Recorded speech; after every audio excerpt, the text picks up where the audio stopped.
A and B, if angle A and B are acute angles such that cos A equal to cos B.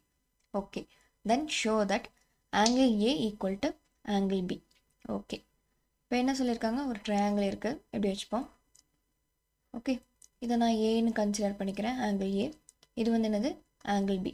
Acute ஆங்கிள்னா என்னது, 0 to up to 89th degree வரைக்கும் இருக்கிறது தான் என்னது acute angle.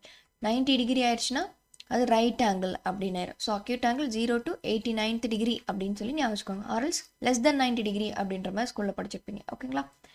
தென் இது ரெண்டு தான் என்னது அக்யூட் ஆங்கிள். என்ன சொல்லியிருக்காங்க, காஸ் ஏவும் காஸ் பி ஈக்குவலாக இருக்குது. அப்போ ஒரு இமேஜினரியாக இங்கே எனக்குள்ள நான் ஒரு லைன் நான் க்ரியேட் பண்ணேன், ஒரு ஸ்ட்ரைட் லைன். ஓகேவா, ஒரு 90 டிகிரி ஒரு ஸ்ட்ரைட் லைன் க்ரியேட் பண்ணேன் அப்படின்னா எனக்கு ரெண்டு ட்ரையாங்கிள் கிடைக்கும். அப்போது இதில் அட்ஜசன்ட் பை ஹைபாட்னியூஸ், இதில் அட்ஜசன்ட் பை இந்த ஆங்கிள் பியோட அட்ஜசன்ட் பை ஹைபாட்னியூஸ் எப்படி இருக்கும் அப்படின்னா ஈக்குவலாக இருக்கும் அப்படின்னு சொல்லியிருக்காங்க. காஸ் ஆங்கிள்னா which is nothing but adjacent side by hypotenuse side இல்லையா. ஸோ அதை தான் வந்து இங்கே சொல்லியிருக்காங்க. ஓகே, இதை நான் சிடி அப்படின்ற மாதிரி நான் பேர் நேம் பண்ணிக்கிறேன். அண்ட் தென் வேறு என்ன நம்மளை என்ன ஷோ பண்ண சொல்லியிருக்காங்க, ஆங்கிள் ஏவும் ஆங்கிள் பியும் ஈக்குவல்னு ஷோ பண்ண சொல்லியிருக்காங்க. ட்ரையாங்கிள்ஸில் படிச்சிருந்தீங்கன்னா தெரியும், இப்போது ரெண்டு ஆங்கிள் ஈக்குவலாக இருக்குது அப்படின்னா அதோடைய அட்ஜசன்ட் சைடு ரெண்டும் என்னது ஈக்குவல்னு நம்ம ப்ரூவ் பண்ணிட்டா அந்த ஆங்கிளும் கண்டிப்பாக எப்படி தான் இருக்கும், ஈக்குவலாக தான் இருக்கும். சிமிலர் ட்ரையாங்கிள்ஸ் அண்ட் கன்கரன்ஸ் ட்ரையாங்கிள்ஸில் உள்ள தியரம்ஸ்லாம் போய் நீங்கள் திருப்பி ரிவைஸ் பண்ணீங்க அப்படின்னா இதை ஃபைண்ட் பண்ணுறதுக்கு உங்களுக்கு ஈஸியாக இருக்கும். இதை ஃபைண்ட் பண்ணுறதுக்கான ஒரு ஐடியா நமக்கு கிடைக்கும். ஓகே, இப்போ நான் இமேஜினரியாக இது சி இது டின்னு எடுத்துக்கிட்டேன். ஓகேங்களா, இதை நான் ஒரு பர்பண்டிகுலராக ஒரு லைன் நான் வரைஞ்சி எடுத்துக்கிட்டேன். ஓகே, ஸ்ட்ரைட் லைன் இது ஸ்ட்ரைட் லைனாக கன்சிடர் பண்ணிக்கோங்க. ஓகே, அண்ட் தென் இப்போது நான் என்ன இப்போ நான் என்னது சிடியை பர்பண்டிகுலராக ஏபிக்கு பர்பண்டிகுலராக என்ன பண்ணியிருக்கேன், நான் வரைஞ்சிருக்கேன் 90 டிகிரியில் வந்து நான் ட்ரா பண்ணியிருக்கேன் அப்படின்றத காட்டுறக்காக. ஓகேங்களா, in triangle ABC. Okay, triangle ஏபிசியில் நான் என்ன வரைஞ்சிருக்கேன், சிடி பர்பண்டிகுலராக ஏபிக்கு பர்பண்டிகுலராக சிடி நான் வரைஞ்சிருக்கேன். என்ன கொடுத்துருக்காங்க cos A equal to cos பின்னு கொடுத்துருக்காங்க. அப்போ காஸ்னா என்னது, adjacent side to the respective angle divided by hypotenuse. அப்போது ஆங்கிள் ஏக்கு adjacent side என்னது, ஆங்கிள் ஏக்கு adjacent side என்னது ஏடி. ஓகேங்களா, அதோடைய ஹைபாட்னியூஸ் சைடு என்னது ஏசி. ஸோ அப்போது நான் அதை தான் போடுறேன், ஏடி டிவைடட் பை ஏசி அப்படின்னு போடுறேன். ஓகேங்களா, அதாவது இதை ஒரு ட்ரையாங்கிளாக கன்சிடர் பண்ணி இது ரெண்டுக்கும் என்னது நான் காஸ் ஏ காஸ் பி எடுக்கிறேன். ஓகேங்களா, ஏடி டிவைடட் பை ஏசி. இப்போ காஸ் பி என்னவா இருக்கும், பிடி டிவைடட் பை பிசி அப்படின்னு இருக்கும். பிசி தான் என்னது இந்த செகண்ட் ட்ரையாங்கிளுக்கான ஹைபாட்னியூஸ். ஸோ பிடி டிவைடட் பை பிசி அப்படின்னு இதுதான் என்னது நமக்கு ஈக்குவல்னு சொல்லி கொடுத்துருக்காங்க. இதே நான் என்ன பண்ணுறேன், ஜஸ்ட் ரீஅரேஞ்ச் பண்ணி எழுதிக்கிறேன், AD by BD equal to AC by BC அப்படின்னு எழுதிக்கிறேன். ஓகேங்களா, இது நம்ம ஆல்ரெடி தேல்ஸ் தியரத்தில் மேபி பார்த்துருப்பீங்க இந்த மாதிரி. ஓகேங்களா, ஸோ ரீஅரேஞ்ச் பண்ணி எழுதிக்கிறேன், ஏடி இங்கிட்ட இருக்க மல்டிப்ளிகேஷன் நியூமரேட்டரில் இருக்கிறது ஈக்குவல் டு ஆப்போசிட் சைடு இருந்தோடனே டினாமினேட்டருக்கு வரும். ஸோ பிடி ஈக்குவல் டு இங்கிட்ட டினாமினேட்டரில் இருக்கிறது ஈக்குவல் டு ஆப்போசிட் சைட் போனோடனே நியூமரேட்டருக்கு போயிடும். So AC divided by BC அப்படின்னு சொல்லி நான் எடுத்துக்கிறேன். அண்ட் தென் இப்போ சம் ரேஷியோ இது ரெண்டும் என்னது ஈக்குவலாக இருக்குது அப்படின்னா சம் ரேஷியோ நம்ம இது அப்போ இது சம் நம்பருக்கு ஈக்குவலாக இருக்குது, விச் இஸ் கே சம் கான்ஸ்டன்ட்டுக்கு ஈக்குவலாக இருக்குது. ஸோ அதை வந்து என்ன எடுத்துக்கலாம், கேன்னு எடுத்துக்கலாம். ஓகேங்களா, அப்போது நெக்ஸ்ட் ஸ்டெப்பில் எழுதுவோம், let AD by BD equal to AC by BC equal to K அப்படின்னு எடுத்துக்கலாம். சரிங்களா, அண்ட் தென் ஏசி என்னவா இருக்கு. ஓகே, இப்போ ஏடி எப்படி இருக்கும், ஏடி பை பிடி equal to k, then AC by BC equal to k ன்னு எடுத்துக்கலாம். இப்போ இதிலேருந்து என்ன பண்ணலாம், AD equal to KBD அப்படின்னு எடுத்துக்கலாம். And then AC equal to KBC அப்படின்னு எடுத்துக்கலாம். ஓகேங்களா, அண்ட் தென் ஃபர்தராக இது ஒரு ஈக்குவேஷனாக நமக்கு கிடச்சிருக்கு, இது ஒரு ஈக்குவேஷனாக கிடச்சிருக்கு. அண்ட் தென் நான் இப்போ என்ன பண்ண போகிறேன் அப்படின்னா பித்தகோரஸ் தியரம் வந்து நான் போட போகிறேன். எந்த ட்ரையாங்கிளுக்கு, இந்த ட்ரையாங்கிளுக்கு, அதாவது சிஏடி ட்ரையாங்கிளுக்கும் சிபிடி ட்ரையாங்கிளுக்கும் நான் பித்தகோரஸ் தியரம் போட போகிறேன். ஓகேங்களா, எதுக்காக அப்படின்னா அந்த ரெண்டு சைடு ஈக்குவல்னு ப்ரூஃப் பண்ணுறதுக்காக. Okay, using Pythagoras theorem in triangles CAD and CBD. ஓகேங்களா? அப்போது CADக்கு ஃபஸ்ட்டு போடுறேன். CADக்கு நான் ஃபஸ்ட்டு போட்டேன் அப்படின்னா hypotenuse side. Okay, CA squared or else AC squared equal to என்னது? AC squared equal to AD squared plus CD squared. AD squared plus CD squared. இல்லையா? அதே மாதிரி ட்ரையாங்கிள் CBDக்கு போடுறேன். அப்போ போட்டேன்னா என்ன வரும்? BC squared equal to DB squared plus CD squared வரும். ஓகேங்களா?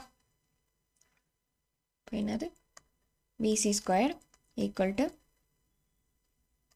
BD squared plus CD squared அப்படின்னு சொல்லி வரும். ஓகேவா?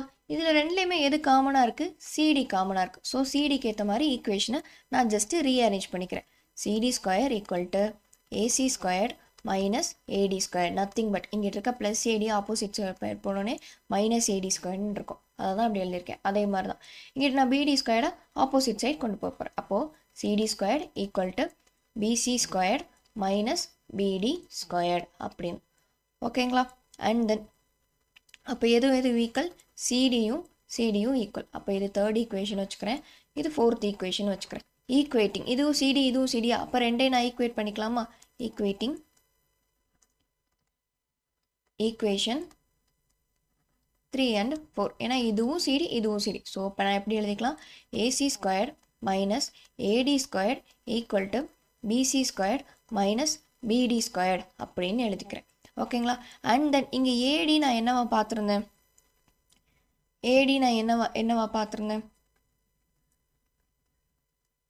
கேபிடி அப்படின்னு பார்த்துருந்தேன். அண்ட் தென் ஏசி என்னவா பார்த்துருந்தேன்? கேபிசின்னு பார்த்துருந்தேன்.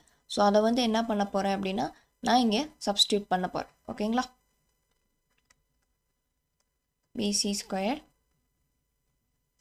KBC the whole square minus KBD. AD is equal to minus KBD the whole square equal to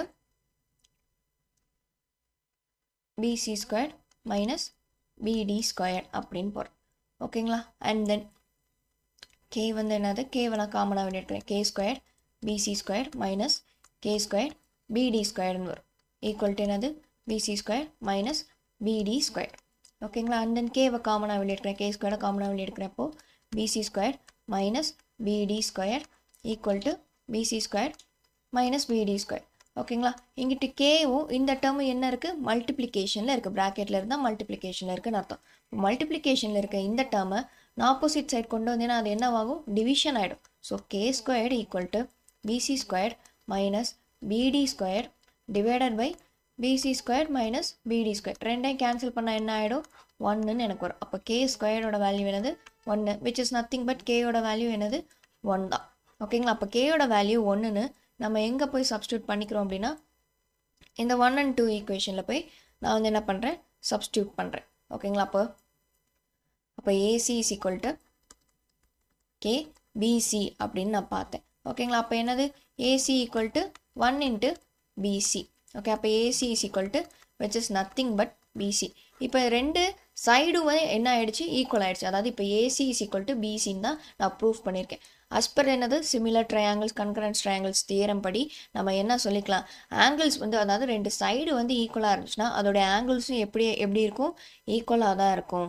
okay, so அப்போ அதை வச்சு நம்ம என்ன பண்ணிக்கலாம்? ப்ரூஃப் பண்ணிக்கலாம். Hence angle A equal to angle B us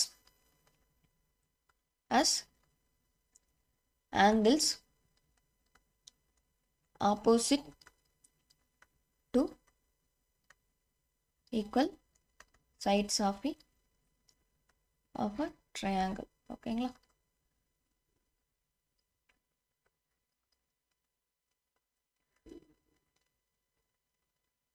okay, ரெண்டு ஆங்கிள் எப்படி இருக்குது? ஈக்குவல் சைட்ஸ் ஆஃப் தி ட்ரையாங்கிளுக்கு ஆப்போசிட்டில் இருக்குது. இங்கே இந்த ஏசிக்கு இந்த ஆங்கிள், இந்த ஏசிக்கு இந்த ஆங்கிள். அப்போ எப்படி இருக்கும்? இந்த ஆங்கிளும் ஈக்குவலாக தான் இருக்கும். ரெண்டு சைடு ஈக்குவலாக இருந்துச்சுன்னா அதோடைய ஆங்கிள்ஸும் எப்படி இருக்கும்? ஈக்குவலாக தான் இருக்கும். அப்படின்ற மாதிரி நம்ம என்ன பண்ணிக்கலாம்? ஃபைண்ட் பண்ணி போட்டுக்கலாம். ஓகேவா? இது வந்து ஆக்சுவலாக இப்படி ப்ரூஃப் பண்ணி வர்றது. மேக்ஸிமம் இந்த மாதிரி சம்ஸை நிறைய தடவை போட்டு பார்த்தா மட்டும்தான் நமக்கு வரும். ஒருவேளை எக்ஸாம் ஓரியன்டில் இந்த மாதிரி ஞாபகம் இருக்காது அப்படின்னா இந்த மாதிரி சம்க்கு அட்டெம்ப்ட் கூட கொடுக்காதீங்க. மேக்ஸிமம் மேபி ஏதாவது கம்பல்சரி இந்த மாதிரி கொடுத்துருந்தா மட்டும் அட்டெம்ப்ட் பண்ண ட்ரை பண்ணுங்கள். பட் ஸ்கிப் பண்ண வேண்டாம். இந்த மாதிரி சம்ஸ் ரொம்பவே ஈஸியான சம்ஸ் தான். என்ன கேட்டிருக்காங்க? ரெண்டு ஆங்கிள் வந்து அக்யூட் ஆங்கிள், அது ரெண்டு என்னது ஈக்குவல்னு ஷோ பண்ணுங்கன்னு கேட்டிருக்காங்க. அப்போ என்ன பண்ணணும்? இங்கே நம்ம ஜஸ்ட்டு என்ன பண்ணுறோம் அப்படின்னா இதே வந்து தான் நம்ம 6th சாப்டரில் ட்ரையாங்கிள்ஸில் வேறு மாதிரி ப்ரூஃப் பண்ணியிருப்போம். தேல்ஸ் தியரம் யூஸ் பண்ணி இந்த மாதிரி ப்ரூஃப் பண்ணியிருப்போம். ட்ரிக்னாமெட்ரியில் இவங்க வேறு ஒன்று கொடுத்துட்டாங்க. Cos A equal to cos பின்னு கொடுத்தனால நம்ம என்ன பண்ணுறோம்? ட்ரிக்னாமெட்ரியோட ஒரு அப்ளிகேஷனை போட்டு அந்த ரேஷியோக்கு ஒரு வேல்யூ எடுக்கிறோம். கேன்னு ஒரு வேல்யூ எடுக்கிறோம். Cos A equal to cos B அப்படின்னு சொல்லிட்டு அந்த வேல்யூ எடுக்கிறோம். அந்த வேல்யூ வச்சு நம்ம ஃபர்தராக ஃபைன் பண்ணுறதுனால தான் ட்ரிக்னாமெட்ரியில் இப்படி இருக்குது. இல்லைனா டேரெக்டாக என்ன பண்ணியிருப்போம்? ட்ரையாங்கிள்ஸ்லாம் டேரெக்டாக தேல்ஸ் தியரம் அப்ளை பண்ணி நம்ம டேரெக்டாக போயிருப்போம். இங்கே ஜஸ்ட் ஒரு ட்ரிக்னாமெட்ரியோட ஒரு அப்ளிகேஷன் இருக்குது. என்னது? காஸ் ஏ அப்படின்றனால அட்ஜசன்ட் சைடு பை ஹைபார்டென்யூஸ் சைடு அப்படின்னு. ஓகேங்களா? ஓகே, அதை வச்சு கண்டுபிடிச்சிட்டு இப்போ காஸ் ஏ காஸ் பிக்கு நம்ம என்னது ஃபஸ்ட்டு வந்து பெர்பெண்டிகுலராக ஒரு லைன் வந்து இமேஜின் பண்ணி ட்ரா பண்ணிவிட்டு அண்ட் தென் அதுக்குன்னு ஏற்ற மாதிரி காஸ் ஏ காஸ் பி நம்ம ஃபைன் பண்ணுறோம். அது ரேஷியோவாக இருக்கலாம். ரேஷியோவாக ஒரு காமன் கான்ஸ்டன்ட்டுக்கு நம்ம ஈக்குவேட் பண்ணி எடுத்து கொண்டு வரோம். அது ஒரு ஈக்குவேஷனாக நம்ம ஃபைன் பண்ணிக்கிறோம். அண்ட் தென் பித்தகாரஸ் தியரமை இந்த ஆங்கிளுக்கும் இந்த ட்ரையாங்கிளுக்கும் நம்ம அப்ளை பண்ணுறோம். அப்ளை பண்ணிவிட்டு என்ன பண்ணுறோம்? ஒரு பர்டிகுலர் அதாவது சிடி நடுவில் இருக்க பெர்பெண்டிகுலர் ஆங்கிள் ஈக்குவலாக இருக்குது. ஸோ அதுக்கேற்ற மாதிரி என்ன பண்ணுறோம்? மற்ற ரெண்டு ஈக்குவேஷனையும் ஃபைன் பண்ணி ரெண்டு ட்ரையாங்கிளுக்கும் ஈக்குவேஷன் ஃபைன் பண்ணி அதை ஈக்குவேட் பண்ணுறோம். ஈக்குவேட் பண்ணும்போது நம்ம முன்னாடி எடுத்திருந்த அந்த ரேஷியோவில் எடுத்திருந்த வேல்யூ போய் என்ன பண்ணுறோம்? சப்ஸ்டியூட் பண்ணும்போது அந்த கேயோட வேல்யூ கிடைக்குது. அந்த கேயோட வேல்யூ என்னன்னு கிடைக்குது? 1ன்னு கிடைக்குது. ஸோ அதை போய் அதே ஈக்குவேஷனில் போய் சப்ஸ்டியூட் பண்ணும்போது நமக்கு ஏசியும் பிசியும் ஈக்குவல். அண்ட் தென் வேறு என்ன கிடைக்கும்? ஏடியும் பிடியும் ஈக்குவல். அதாவது நம்ம பெர்பெண்டிகுலர் லைன் ட்ரா பண்ணோம்னா அந்த கீழே இருக்க லைனுமே என்னது? அதோடைய மிட் பாயிண்டில் தான் கட்டாது. அதாவது ரெண்டுமே ஈக்குவலாக தான் வந்து பிரேக் ஆகுது அப்படின்ற மாதிரி அர்த்தம். ஏடி ஈக்குவல் டு பிடி அப்படின் போது. ஓகேங்களா? அப்போ என்ன கேட்டிருந்தாலுமே வந்து என்னென்னா நம்ம ஈஸியாக வந்து நம்ம ப்ரூஃப் பண்ணிடலாம். ஓகே, இது மட்டும்தான் ஏசி பிசி மட்டும்தான் நமக்கு இங்கே நம்ம கேட்டிருக்காங்க. ஏன்னா அதோடைய ஆங்கிள் வந்து ஈக்குவல்னு சொல்லுங்க அப்படின்ற மாதிரி. ஓகே, அதை நம்ம சொல்லியாச்சு. இவ்வளோதான் இந்த சம்.